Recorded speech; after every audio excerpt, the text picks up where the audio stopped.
Nada prepara a alguien para descubrir que lo que siempre se le ha considerado sagrado podría, de hecho, haber sido una construcción humana meticulosamente elaborada, diseñada para dominar las mentes. Precisamente por eso, antes de que siquiera parpadee, necesito llevarlo al corazón de una revelación que desmantela siglos de creencias. El texto más temido del cristianismo podría no haber surgido del cielo, sino de estrategias políticas ocultas bajo la apariencia de profecía. ¿Y si le dijera que lo que conoce como el fin de los tiempos podría haber sido diseñado para servir a intereses terrenales? Lo que estamos a punto de explorar expone mecanismos que pocos se han atrevido a afrontar, y es precisamente ahí donde reside la oportunidad de liberación, porque aquí, a cada paso, no solo recibe explicaciones, recibe herramientas para ver lo que siempre ha estado ante sus ojos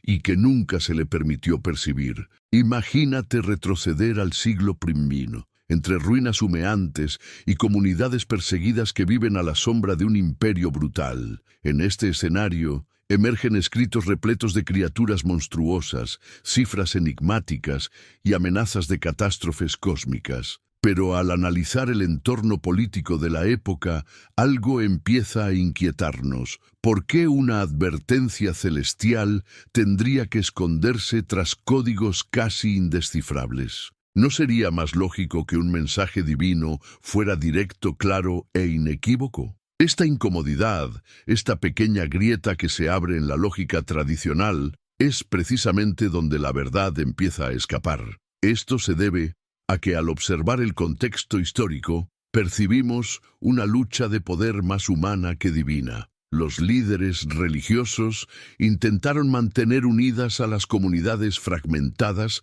mientras el Imperio Romano aplastaba cualquier sospecha de rebelión. El miedo se convirtió en un arma poderosa, y los textos que prometían juicios terribles resultaron sumamente eficaces para consolidar la autoridad. No se trataba solo de fe, sino de la supervivencia institucional. Y cuando las instituciones luchan por sobrevivir, moldean narrativas como cuchillas afiladas. La lógica, entonces, se vuelve inquietantemente simple. Un mensaje de destrucción inminente genera urgencia. La urgencia genera obediencia. Y la obediencia sustenta las estructuras de control. Así, textos apocalípticos comenzaron a circular como si fueran chispas divinas, cuando en realidad eran respuestas humanas al caos político. Este contraste entre la creencia popular y el contexto oculto es lo que hace que este tema sea tan sensible y tan necesario de ser revelado. Y aquí surge una pregunta incómoda que ningún sermón te animaría a plantear. Si lo que conocemos como profecía pudo haber sido escrito con intenciones veladas, ¿cuántas otras verdades aún se esconden tras el telón de la historia? Esta duda, que se instala silenciosamente, es lo que nos lleva al siguiente paso en la investigación. Y créeme, lo que viene a continuación puede cambiar por completo tu forma de entender uno de los textos más temidos de la humanidad. Al examinar la estructura del texto apocalíptico, percibimos algo muy alejado de la simplicidad que esperaríamos de un pescador aislado en una isla. La complejidad simbólica, las metáforas políticas disfrazadas de visiones cósmicas y el uso de códigos que solo las comunidades perseguidas comprenderían indican una mente preparada, no un campesino analfabeto. Esto por sí solo ya plantearía dudas, pero lo que realmente ha atormentado a los historiadores durante siglos es la motivación detrás de la escritura. Después de todo, ¿por qué habría de ocultarse un relato divino como si fuera material clandestino que circula en las sombras? Al regresar a ese período dominado por la desconfianza y la violencia estatal, se hace evidente que los textos codificados funcionaban como armas silenciosas. Romper con Roma significaba la muerte, y transmitir un mensaje de resistencia requería sutileza. Así, las criaturas monstruosas dejaron de ser monstruos. Se convirtieron en caricaturas políticas. Los números dejaron de ser números. Se convirtieron en acusaciones veladas. Las visiones dejaron de ser profecías. se convirtieron en gritos clandestinos de rebelión. Sin embargo, con el paso de los siglos, estos mensajes de supervivencia se reinterpretaron como revelaciones espirituales absolutas. Y aquí está el punto crítico. Al extraer el texto de su contexto original, se vuelve maleable, listo para ser manipulado en cada generación. Un símbolo creado para señalar a un emperador romano se usa para acusar a los enemigos modernos. Una advertencia dirigida a un pequeño grupo perseguido se convierte en una advertencia universal de condena. El texto, inicialmente humano, se transforma en un eterno instrumento de control. Esta transición, sutil pero devastadora, es una de las manipulaciones más profundas de la historia religiosa. Para comprender la profundidad de esta distorsión, basta con considerar cuántas veces guerras, discursos políticos, movimientos extremistas y telepredicadores se han basado en este texto para justificar el terror y la sumisión. Una profecía que nunca se cumple crea una expectativa inagotable, y la expectativa eterna genera dependencia. Así, el miedo deja de ser una consecuencia y se convierte en una estrategia tan eficaz que ha permanecido vigente durante 2000 años. Y ahora, antes de continuar, quiero proponeros un desafío rápido para poner a prueba vuestra percepción. Comenta la frase: el miedo siempre revela quién tiene el control. Esta frase resume perfectamente lo que estamos investigando, y su opinión podría abrir un debate que muchas personas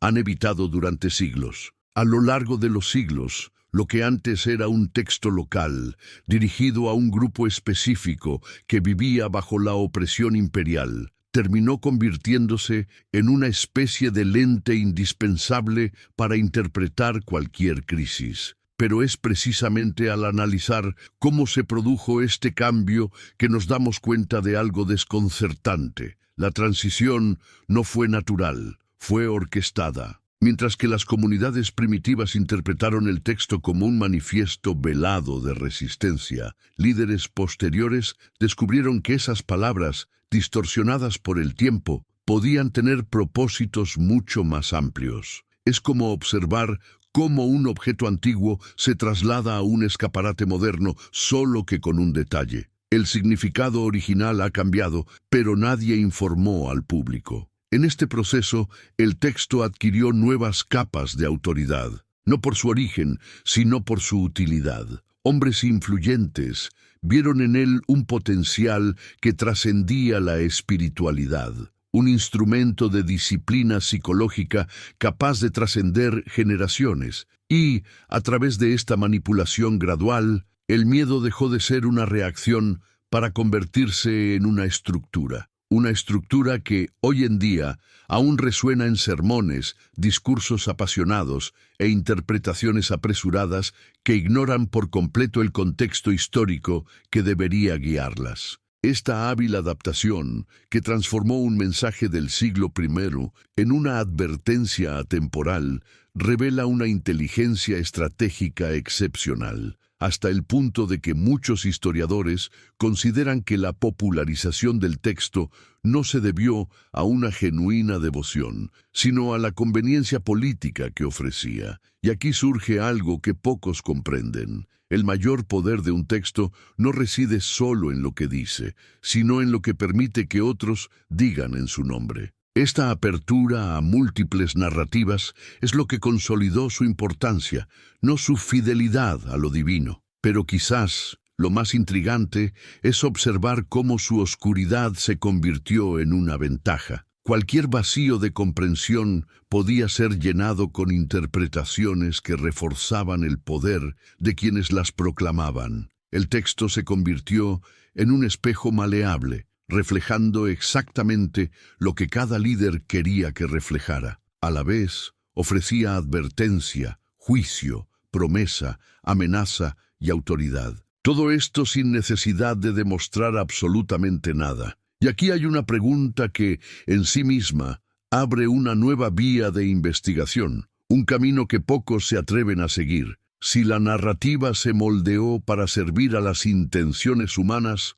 ¿Cuánto de ese marco permanece invisible, influyendo silenciosamente en nuestras creencias? Esta pregunta abre la puerta a la siguiente sección, y lo que encontrará allí puede ser aún más revelador de lo que imagina. Al rememorar los primeros siglos del cristianismo, encontramos un panorama turbulento, plagado de intensos debates sobre qué textos debían representar la fe naciente. Y en este contexto fragmentado, el texto apocalíptico no fue visto con unanimidad, sino todo lo contrario. Muchos líderes lo consideraron confuso, peligroso e incluso inadecuado para guiar a las comunidades en desarrollo. La existencia de tantas voces opuestas demuestra que nada estaba escrito en piedra. Hubo disputas, hubo resistencia, existió el temor de que este contenido potencialmente incendiario pudiera causar más daño que beneficio. Pero a pesar de esta inquietud generalizada, el texto sobrevivió. No porque todos creyeran en su inspiración, sino porque un grupo influyente vio en él un recurso demasiado poderoso como para abandonarlo. Esta percepción estratégica, casi administrativa, condujo a su enérgica defensa. El mensaje no era meramente espiritual, sino político. Y la política, como sabemos, opera de forma práctica, no emocional. Así, lo que muchos querían excluir fue cuidadosamente salvaguardado, como una pieza valiosa que aún no había encontrado su momento de gloria. Con el tiempo, la resistencia disminuyó, no porque desaparecieran los argumentos opuestos, sino porque fueron reprimidos. Las decisiones tomadas en los consejos, influenciadas por disputas internas y alineaciones de poder, terminaron imponiendo un consenso forzado. Y cuando una decisión se institucionaliza, cuestionarla se vuelve peligroso. De repente lo incierto se volvió obligatorio, lo controvertido se volvió venerado. El cambio no fue resultado de la iluminación espiritual, sino del pragmatismo religioso. Y es en este punto que surge una pregunta inquietante. ¿Cuántas voces desaparecieron simplemente por estar en desacuerdo con el uso del texto como herramienta de control? ¿Cuántos argumentos históricos, académicos y comunitarios fueron ignorados porque perturbaban la narrativa que se estaba construyendo? Basta con observar el patrón. Siempre que una estructura de poder se consolida, tiende a eliminar la evidencia que compromete su legitimidad. Y este borrado silencioso es lo que hace que la historiografía parezca más cohesiva de lo que realmente era. Antes de concluir esta sección y siguiendo el ritmo de esta investigación, quiero dejarles con una de esas preguntas que a la vez inquietan y amplían nuestra perspectiva. Si un texto tan controvertido se ha vuelto tan central, ¿qué revela esto sobre las prioridades de quienes decidieron su destino? Esta reflexión será esencial para comprender lo que viene a continuación, porque en las siguientes secciones las capas se profundizan aún más y la historia se vuelve aún más difícil de ignorar. Al profundizar en los registros históricos, nos damos cuenta de que la consolidación de los textos apocalípticos no fue una decisión aislada, sino parte de una estrategia más amplia. Los líderes de la época comprendieron rápidamente que, con la autoridad adecuada, cualquier narrativa podía transformarse en una herramienta, y nada era más poderoso que un mensaje que sugiriera que el fin siempre acechaba. Después de todo, una comunidad que cree vivir al borde del juicio eterno actúa con precipitación, evita cuestionar y acepta la guía con mucha más facilidad. Este patrón se repitió tantas veces que sería imposible atribuirlo al azar. Desde el momento en que el texto recibió el sello de aprobación de la institución, comenzó a ser reinterpretado continuamente, siempre en consonancia con las necesidades del contexto imperante. Los conflictos políticos se convirtieron en señales celestiales, las epidemias en castigos, las guerras en batallas místicas. Todo adquirió un matiz sobrenatural para reforzar la autoridad de los intérpretes oficiales. Con cada crisis, el texto se reactivaba como una sirena histórica que se activaba precisamente cuando era necesario reforzar el control. Y aquí hay un detalle crucial. Cuanto más se alejaba el texto de su contexto original, más vulnerable se volvía a la manipulación. Nadie sabía con certeza quién lo había escrito, por qué ni para quién. Y es en este vacío de información donde florecen las narrativas intimidantes. Lo desconocido genera miedo, y el miedo, a su vez, genera dependencia. Así, la obra que antaño servía de respuesta política a un imperio opresor se ha transformado en un manual emocional para mantener a los fieles bajo constante vigilancia psicológica. A partir de entonces, no importaba si la profecía no se cumplía, lo que importaba era que podía reinterpretarse indefinidamente. Cuando una predicción fallaba, bastaba con cambiar el objetivo, adaptar el símbolo, reinterpretar la señal. El texto nunca se equivocaba. Era la lectura previa la que se había malinterpretado. Esta infinita maleabilidad no es característica de las profecías, sino de instrumentos moldeados por conveniencia. Y con cada nueva generación, el mismo ciclo se repetía, reforzando aún más el poder de quienes tenían la interpretación. Y ahora, antes de continuar, les dejo con algo que quizá nunca hayan considerado. Si un texto puede reformularse tantas veces sin perder autoridad, ¿qué dice eso sobre quién gobierna realmente la narrativa? Esta pregunta nos abre el camino para comprender el siguiente punto, y es aún más revelador que todo lo que hemos visto hasta ahora. Para comprender la profundidad de la manipulación, debemos analizar a quienes intentaron impedir que el texto adquiriera la centralidad que tiene hoy. Sí, fueron muchos más de lo que se suele creer. Respetados teólogos, académicos rigurosos y líderes preocupados por el impacto psicológico del contenido advirtieron que la obra podría generar confusión, histeria y, sobre todo, interpretaciones extremistas. Instaron a la cautela, pidieron reflexión. Algunos simplemente pidieron que el texto no se incluyera como referencia espiritual. Sin embargo, sus advertencias fueron ignoradas y, en muchos casos, suprimidas intencionalmente. Estas voces disidentes señalaron algo fundamental. El lenguaje del texto estaba completamente desfasado de las enseñanzas centrales que circulaban en las comunidades cristianas. Si bien se fomentaban mensajes de compasión, ética y coexistencia, la narrativa apocalíptica introducía elementos de castigo extremo, violencia cósmica y juicios implacables. Era como si un universo oscuro se hubiera injertado en una fe que originalmente buscaba consuelo y resistencia pacífica. Este contraste perturbó profundamente a quienes percibían el riesgo de distorsión. Pero la historia demuestra que quienes plantearon objeciones enfrentaron consecuencias. En una época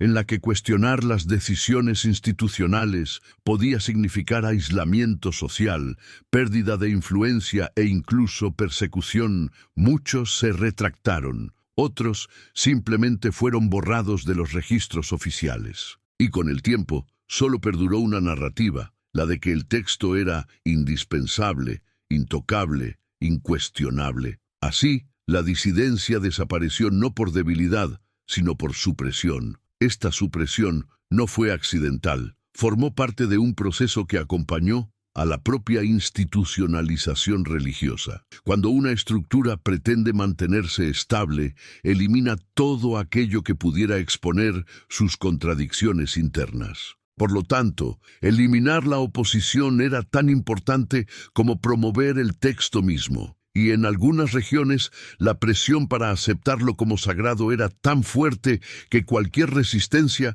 llegó a ser vista como una rebelión espiritual, y la rebelión en aquel entonces era un camino sin retorno. Y aquí está la pregunta que conecta todo el razonamiento y que, intencionalmente, muchos prefieren no plantear. Si se silenciaron tantas voces para que el texto fuera aceptado, ¿cómo podemos confiar en que su autoridad actual sea el resultado de una inspiración genuina y no de un proceso histórico cuidadosamente controlado? Esta pregunta será esencial para que podamos avanzar a la siguiente etapa del análisis, ya que las siguientes secciones revelan cómo esta decisión moldeó siglos de comportamiento humano. Al observar el período en el que los textos apocalípticos finalmente se consolidaron como parte inevitable de la doctrina, percibimos el inicio de un fenómeno que moldearía la cultura religiosa durante siglos: el miedo institucionalizado. Lo que comenzó como una obra controvertida se elevó gradualmente a la categoría de revelación indiscutible. Así, la interpretación del fin del mundo dejó de ser una discusión marginal para convertirse en un elemento central del imaginario colectivo. La constante amenaza de destrucción moldeó comportamientos, justificó sacrificios e incluso influyó en decisiones políticas a gran escala. Una profecía que nunca se cumplió, pero que nunca pasó desapercibida, se convirtió en un combustible permanente. Este nuevo escenario alteró profundamente la forma en que comunidades enteras entendían su relación con lo divino. La atención se desplazó del presente a un futuro amenazante, cargado de castigos y juicios ineludibles. A partir de ese momento, cualquier acontecimiento adverso,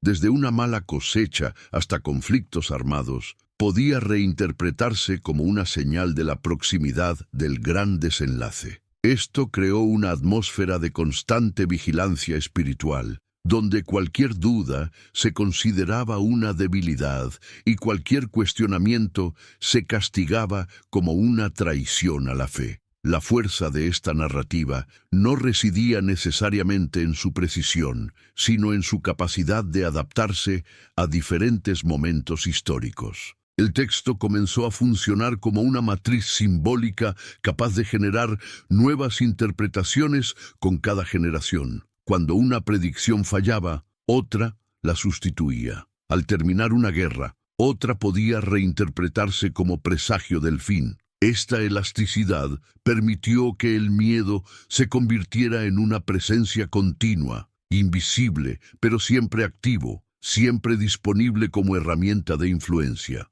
Este mecanismo de renovación constante convirtió el texto apocalíptico no solo en un documento religioso, sino en un instrumento social. Los líderes que supieron utilizarlo rápidamente se dieron cuenta de su potencial de movilización. Podía unir grupos, justificar decisiones drásticas, silenciar a los oponentes y mantener estructuras enteras bajo una fuerte cohesión emocional. La idea de que todo estaba a punto de terminar quitó la paciencia para el debate, disminuyó la tolerancia a la disidencia y fortaleció a quienes se presentaban como los intérpretes exclusivos de la verdad última. Y a la luz de todo esto, surge una reflexión inevitable. ¿Hasta qué punto el panorama religioso actual no es, incluso hoy, resultado directo de esta lógica construida a lo largo de tantos siglos? El eco del miedo ha recorrido la historia con fuerza inquebrantable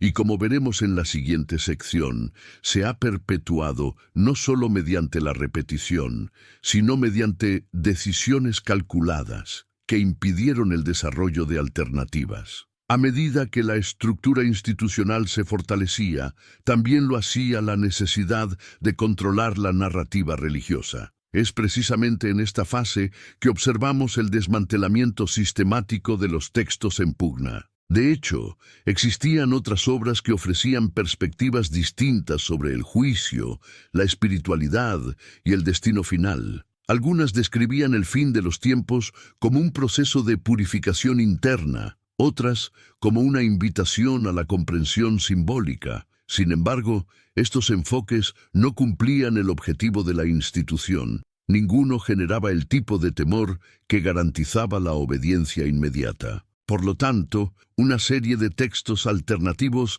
fueron gradualmente excluidos, desacreditados o destruidos. Las obras que promovían la introspección, la misericordia o interpretaciones menos violentas fueron tachadas de peligrosas o heréticas. Lo que estaba en juego no era solo la teología, sino el poder. Todo texto que promoviera la autonomía espiritual se percibía como una amenaza directa a la centralización de la autoridad. Así, el canon se conformó, no por el contenido más profundo o coherente, sino por el más útil. Este movimiento no surgió de forma abrupta. Se consolidó gradualmente mediante debates internos, decretos y selecciones discretas que, con el tiempo, comenzaron a parecer naturales. Sin embargo, tras esta apariencia de consenso, se escondía una disputa constante. En muchas comunidades, la inclusión del texto apocalíptico seguía siendo motivo de incomodidad, pero a medida que el aparato institucional crecía, el espacio para la controversia disminuyó, hasta que finalmente lo que antes era controvertido se convirtió en dogma, y los dogmas, una vez establecidos, rara vez se revisan. Al ignorar este proceso, corremos el riesgo de creer que la forma actual de creencia siempre ha existido así, lista y perfecta. Pero la verdad histórica demuestra lo contrario. Fue moldeada, ajustada y en muchas ocasiones impuesta. El texto apocalíptico ocupó su lugar no por su mérito teológico universal, sino porque, a ojos de la institución, era el más eficiente para mantener el orden deseado. Y la eficiencia, en ese contexto, significaba la capacidad de generar un profundo impacto emocional. Esta observación nos lleva a un punto crítico. Si la selección de lo sagrado estuvo influenciada por intereses humanos, ¿cuánto de la estructura actual aún se basa en decisiones estratégicas que se han perdido en el tiempo? Esta pregunta, que abarca siglos, no requiere una respuesta inmediata, pero prepara el terreno para comprender cómo esta manipulación se ha expandido a lo largo de la historia. Antes de continuar, les dejo con la reflexión que motiva esta investigación. ¿Cuánto de lo que creemos es resultado de la inspiración y cuánto de decisiones cuidadosamente elaboradas para mantener el control? La respuesta se aclara aún más en las siguientes secciones, donde veremos cómo esta lógica se ha extendido más allá de la religión e influido en movimientos y sociedades enteras. Al observar el impacto histórico del texto apocalíptico tras su canonización definitiva, nos damos cuenta de que rápidamente trascendió las fronteras religiosas. No se limitó a templos ni sermones, sino que se infiltró en gobiernos, discursos públicos, estrategias de guerra e incluso en la construcción de identidades nacionales. En muchos momentos decisivos, los líderes se apropiaron de sus símbolos para legitimar acciones que, de otro modo, habrían sido ampliamente cuestionadas. Así, el miedo al fin dejó de ser una mera creencia espiritual para convertirse en un recurso social y político, capaz de movilizar a poblaciones enteras hacia objetivos específicos. Esta apropiación no solo ocurrió en épocas de ignorancia generalizada. Incluso sociedades altamente estructuradas y cultas recurrieron a imágenes apocalípticas para explicar crisis que, en la práctica, tenían causas políticas o económicas. Esto demuestra que cuando un símbolo conlleva siglos de miedo acumulado, puede reactivarse fácilmente como una memoria colectiva profundamente arraigada. En un discurso sencillo, los gobernantes transformaron a sus adversarios en encarnaciones del caos, utilizando el lenguaje del apocalipsis para justificar nuevas medidas de control. El impacto social de este fenómeno fue enorme. Los movimientos extremistas cobraron fuerza al interpretar los conflictos como señales definitivas. Los grupos aislacionistas se aislaron en comunidades a la espera de un colapso inminente. La gente común, presa de la ansiedad, cambió sus vidas por miedo a acontecimientos que nunca ocurrieron. La narrativa apocalíptica comenzó a operar como un detonante emocional universal, manipulable por cualquier autoridad que supiera cómo activarla, y muchos lo hicieron. Lo más intrigante es que, a lo largo de los siglos, el texto siguió sirviendo como una herramienta dudosa. Si bien aterrorizaba, también ofrecía la falsa sensación de que, con la institución adecuada, se podía escapar de la destrucción final. Este doble mecanismo, miedo y refugio, funcionaba como una trampa perfecta. Las personas aterrorizadas buscaban protección precisamente de quienes manipulaban el terror, fortaleciendo aún más las estructuras que dependían de este ciclo. Y aquí surge esa brecha inesperada que quizá no hayas notado antes. Si tantos grupos diferentes, religiosos, políticos, militares, usaron el mismo texto para alimentar visiones completamente distintas de salvación y amenaza, ¿qué revela esto sobre la verdadera maleabilidad de esta narrativa? Esta es la pista que nos lleva a la siguiente sección, donde veremos cómo este mecanismo alcanzó su máximo esplendor cuando las instituciones se dieron cuenta del potencial de transformar el miedo en una doctrina permanente. A medida que las instituciones se consolidaban, comenzaron a comprender algo crucial. El miedo al fin no tenía por qué ser episódico, sino constante. Un miedo que surge y desaparece carece de utilidad política, pero un miedo que nunca se resuelve mantiene a las personas alerta, vulnerables y dependientes. Fue con esta comprensión que el texto apocalíptico comenzó a reinterpretarse no como un evento único, sino como un reloj invisible que podía sonar en cualquier momento. Y, en ese instante, la narrativa de la destrucción dejó de ser una simple advertencia remota y se transformó en un estado mental colectivo. Este cambio creó un nuevo tipo de cultura religiosa, basada no en la experiencia presente, sino en la perpetua anticipación de los desastres. Ser fiel llegó a significar observarse constantemente a uno mismo, desconfiar del mundo circundante y esperar la gran ruptura. Esta mentalidad hacía al individuo más fácil de controlar, pues vivía en una especie de suspensión emocional, donde todo se explicaba mediante la profecía y nada podía entenderse fuera de ella. A lo largo de este proceso, los líderes se dieron cuenta de que el poder del texto residía no solo en su contenido amenazante,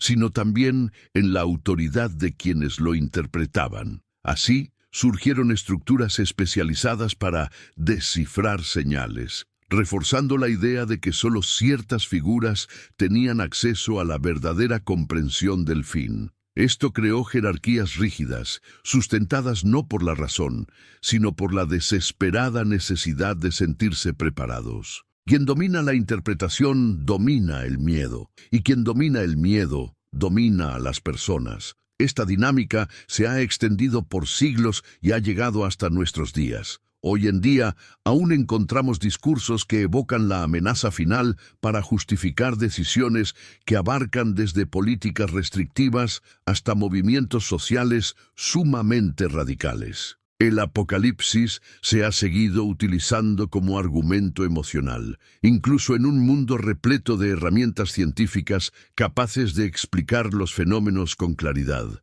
Esto revela cuán profundamente arraigado se ha vuelto el mecanismo de control. Ha sobrevivido a la historia, la tecnología y el avance del conocimiento humano. Y antes de concluir esta sección y pasar a la siguiente, me gustaría hacer una petición directa que fortalezca el alcance de este trabajo investigativo. Si este análisis te está abriendo los ojos, deja un me gusta, suscríbete y activa las notificaciones para seguir los siguientes capítulos de esta investigación. Lo que queda por revelar es aún más intenso y no querrás perdértelo. Al observar el mundo actual, nos damos cuenta de que el eco de los textos apocalípticos sigue impregnando la forma en que muchas personas interpretan las crisis y los conflictos. Incluso con acceso a la información y al análisis crítico, aún hay quienes ven en cada convulsión la confirmación de una profecía escrita hace casi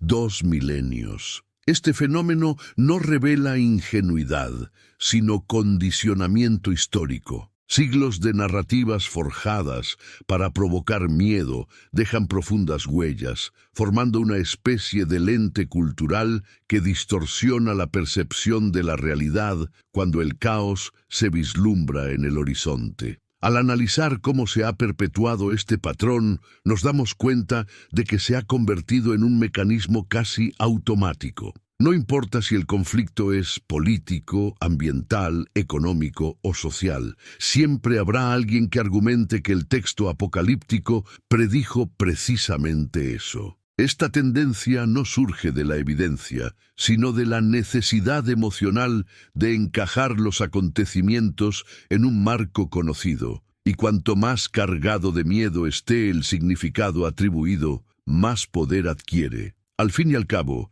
el cerebro humano prioriza lo que amenaza su supervivencia, y en esto el apocalipsis siempre ha dominado. El punto crucial es que cuando un símbolo de miedo se convierte en parte de la identidad colectiva, deja de ser cuestionado. Se acepta como verdad por costumbre, no por análisis. Y aquí es donde comprendemos la profundidad de la manipulación. A lo largo de los siglos, las instituciones ya no necesitaban imponer el miedo. La gente lo reproducía espontáneamente. La maquinaria ya estaba en marcha. A la menor señal de inestabilidad, los engranajes simbólicos volvían a funcionar, activados no por los líderes, sino por la propia cultura. Esta naturaleza autosuficiente hace que el texto apocalíptico permanezca como un fantasma emocional, planeando sobre sociedades que ya deberían haberse liberado de sus ataduras originales. Y, como cualquier fantasma simbólico, renace cuando le conviene. Líderes autoritarios, grupos radicales, instituciones que dependen de la ansiedad colectiva para mantener su relevancia. Así, el legado de este texto se ha convertido en una presencia invisible que influye en las decisiones sin que la gente se dé cuenta. Y ahora viene la pregunta que nos guía a la conclusión de toda esta investigación. Si el miedo perpetuó un sistema tan duradero, ¿qué sucede cuando finalmente exponemos el origen humano de este mecanismo? La respuesta está en la siguiente sección, y no solo aborda la historia, sino también la libertad personal. Al llegar al final de este viaje, nos queda afrontar el impacto que esta revelación trae consigo, cuando reconocemos que el texto apocalíptico no surgió de una visión sobrenatural, sino de estrategias humanas moldeadas por el conflicto, la persecución y la necesidad de control. Algo profundo se rompe, el miedo pierde su brillo, la amenaza deja de ser inevitable, la profecía deja de ser el destino y vuelve a ser lo que siempre fue, una construcción. Este simple cambio traslada la autoridad del texto a la conciencia individual, algo que las instituciones siempre han evitado. Al comprender la naturaleza histórica de esta obra, se hace evidente que su fuerza no residía en su origen, sino en el silencio impuesto a su alrededor. Nada es más poderoso que un secreto que nadie se atreve a cuestionar, pero una vez cuestionado, el impacto se desvanece. La maquinaria que ha moldeado comportamientos durante siglos comienza a oxidarse. Y con ella también desaparece la idea de que el futuro humano está ligado a un guión escrito por manos desconocidas. El control deja de ser estructural y se vuelve personal. Esta liberación, sin embargo, no se recibe sin resistencia. Incluso hoy, cuando alguien se atreve a cuestionar el origen de este texto, se enfrenta a miradas sospechosas, respuestas agresivas o intentos de silenciamiento. Esto no sucede porque la verdad sea errónea, sino porque amenaza los sistemas basados en el miedo. Revelar la raíz humana de este mecanismo es, en la práctica, quitarle poder a quienes dependen de él para mantener su relevancia. Y es por eso que este tipo de cuestionamiento es tan transformador y tan importante. La verdadera revelación, por lo tanto, no reside en la descripción de monstruos o catástrofes, sino en comprender cuánto nos han moldeado narrativas que nunca debieron ser absolutizadas. Al ver la estructura tras la profecía, nos damos cuenta de que somos mucho más libres de lo que imaginaban. La amenaza del fin deja de ser una sombra y se convierte en un simple fragmento histórico que ahora puede analizarse con objetividad y claridad. La libertad nace de la comprensión, y la comprensión nace de la valentía de cuestionar. Y así concluimos esta investigación con una última invitación. Sigue explorando, sigue cuestionando, sigue abriendo espacio para la verdad que no depende del miedo. El viaje no termina aquí, simplemente cambia de dirección. Porque cuando la mentira se desmorona, finalmente aparece el camino hacia la autonomía, y eres tú quien decide seguirlo.